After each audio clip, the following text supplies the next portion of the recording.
রাধে রাধে। ওম নমো ভগবতে বাসুদেবায়। ওম নমো ভগবতে বাসুদেবায়।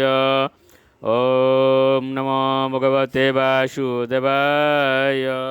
শ্রীমদ্ ভাগবত চতুর্থ স্কন্দ পুষণম প্রথম অধ্যায় মনু কন্যাদের বংশাবলী। শ্লোক 62।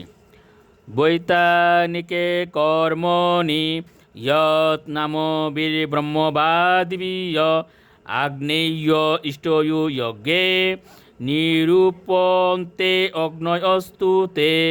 অনুবাদ: নির্বিশেষবাদী ব্রাহ্মণদের যজ্ঞাগ্নিতে অর্পিত আহুতির ভোক্তা এই 49 জন অগ্নিদেবতা। শ্লোক 63। অগ্নিসাত্তা বরিষদ সৌমা পিতর আজোপাহ সাগ্নয়ু অনগ্নয়স্তেষাম পত্নী দাক্ষা অনিষদা। অনুবাদ: অগ্নিসাত্য, বহিষদ, সৌম্য এবং আজুপ্যগণ হচ্ছেন পিতা। তারা সাগ্নিক অথবা নিরগ্নিক। এই সমস্ত পিতৃদের পত্নী হচ্ছেন রাজা দক্ষের কন্যা সদা। শ্লোক 64।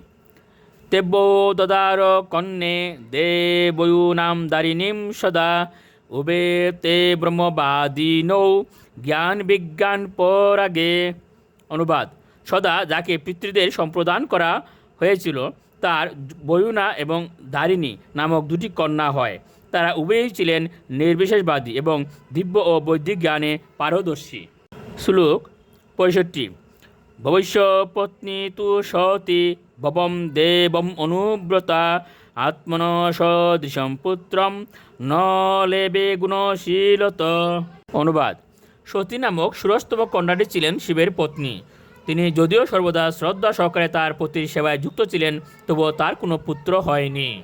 শ্লোক 66। পিতরীয় প্রতিরূপে সে ববা আনা গসেরুষা ও প্রৌরৈবাত্মনা আত্মানম অজ আদ যুগ সময়ুতা। অনুবাদ: শিব নির্দোষ হওয়া সত্ত্বেও সতীর পিতা দক্ষ তার নিন্দা করতেন। তাই পৌরত্ব প্রাপ্তির পূর্বেই সতী যুগ প্রভাবে তার দেহত্যাগ করেছিলেন।